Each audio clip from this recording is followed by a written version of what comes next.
एक समय की बात है, शाश्वत धूप की घाटी में एल्डोरिया का साम्राज्य स्थित था। एल्डोरिया एक ऐसा देश था जिसे जगमगाती नदी का आशीर्वाद प्राप्त था, जो फुसफुसाते जंगल के हृदय से बहती थी और राज्य के बगीचों और खेतों को पोषित करती थी। कहा जाता था कि नदी का जादू उन सभी के लिए समृद्धि और खुशी लाता था जो उससे पानी पीते थे। हालांकि एल्डोरिया के लोग लापरवाह हो गए। उन्होंने नदी की बहुतायत को हल्के में लिया, फुसफुसाते जंगल से पुराने पेड़ों को बिना दोबारा लगाए काटा और चमकते पानी में कूड़ा फेंक दिया। जंगल की हंसी फीकी पड़ गई। उसकी जगह कुल्हाड़ियों की कर्कश आवाज और लालच की फुसफुसाहट ने ले ली। जंगल के किनारे एक छोटी सी कुटिया में एलारा रहती थी, एक लड़की जिसकी आंखें काई के रंग की थीं और जिसके हाथ जड़ों और पत्तियों की भाषा जानते थे। एलारा न तो मजबूत थी और न ही धनी, लेकिन उसके पास एक दुर्लभ उपहार था।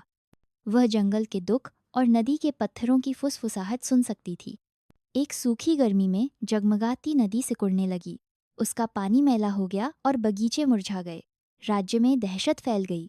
एल्डोरिया के राजा, एक कठोर व्यक्ति जो हरियाली से अधिक सोने को महत्व देता था, ने नदी के प्रवाह को बहाल करने वाले किसी भी व्यक्ति को एक बड़ा इनाम देने की पेशकश की।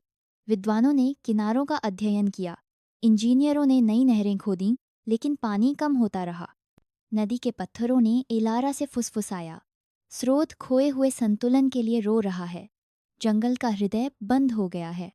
एलारा जानती थी कि स्रोत कहाँ था।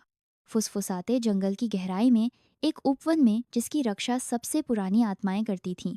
जबकि ग्रामीण जंगल से डरते थे, एलारा पेड़ों के बीच श्रद्धा के साथ चलती थी। उसके पैर शायद ही काई को परेशान करते थे। वह नदी के मरते हुए झरने का पीछा करती रही, जब तक कि वह उपवन के हृदय तक नहीं पहुंच गई। वहां जगमगाती नदी को पोषित करने वाला झरना पत्थरों से नहीं, बल्कि उलझी हुई प्राचीन कांटों की झाड़ी से अवरुद्ध था। कांटों के सामने उपवन की आत्मा खड़ी थी, जड़ों और छाया से बुनी हुई एक राजसी, दुखद आकृति। तुम पानी की तलाश में आए हो, आत्मा की आवाज गूंज उठी, जिसमें गीली मिट्टी और पश्चाताप की गंध थी। लेकिन जंगल का हृदय टूट गया है। हमने अपना पानी स्वतंत्र रूप से दिया और बदले में तुम्हारे लोगों ने हमारा जीवन ले लिया। मुझे पता है, एलारा ने कहा। उसकी आवाज नरम लेकिन स्पष्ट थी। उसने न तो भीख मांगी और न ही धन का वादा किया। वह घुटनों के बल बैठ गई और धीरे से कांटों की ओर हाथ बढ़ाया, उन्हें खींचने के लिए नहीं, बल्कि उनके नीचे की सूखी मिट्टी को छूने के लिए। हम आपको सम्मान देना भूल गए हैं, उसने स्वीकार किया। लेकिन नदी मर रही है और हम भी।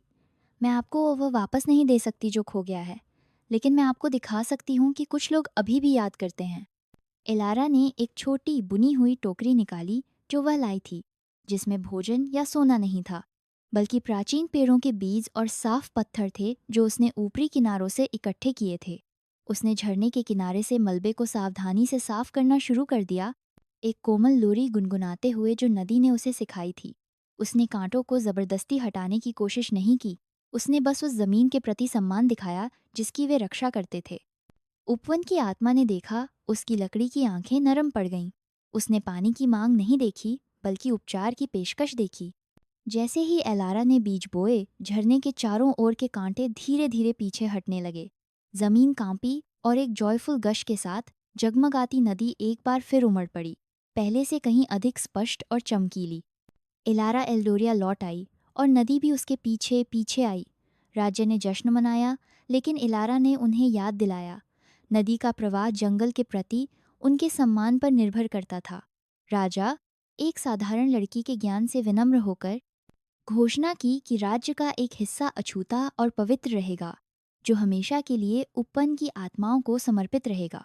उस दिन से एल्डोरिया के लोगों ने फुसफुसाते जंगल के साथ सद्भाव में रहना सीखा। उन्हें याद आया कि उनकी समृद्ध भूमि के स्वास्थ्य से जुड़ी हुई थी, और एलारा, वह लड़की जो नदी के पत्थरों से बात करती थी, अपनी शक्ति के लिए नहीं, बल्कि अपने समझदार हृदय के लिए मनाई गई। नैतिक शिक्षा। इस कहानी की नैतिक शिक्षा यह है कि लालच विनाश लाता है, लेकिन प्रकृति के प्रति सम्मान और श्रद्धा सच्ची प्रचुरता लाते हैं।